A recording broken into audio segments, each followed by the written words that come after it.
Politisi Partai Nasdem sekaligus anggota Komisi 1 DPR Muhammad Farhan meminta Kejaksaan Agung membuktikan kemana saja aliran dana dugaan korupsi BTS Bakti Kominfo yang diduga melibatkan Menteri Komunikasi dan Informatika atau Menkominfo Johnny G. Plate pada Jumat 19 Mei 2023.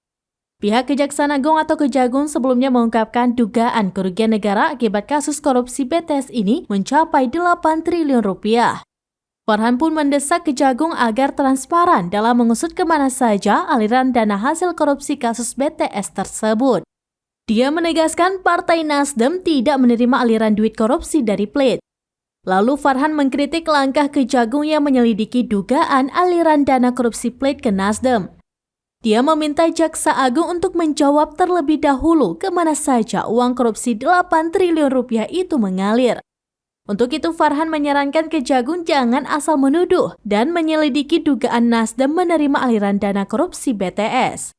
Sebelumnya Johnny Plate ditetapkan sebagai tersangka perkara dugaan korupsi penyediaan menara base transceiver station atau BTS 4G dan infrastruktur pendukung 1, 2, 3, 4, dan 5 bakti Kementerian Kominfo tahun 2020-2022.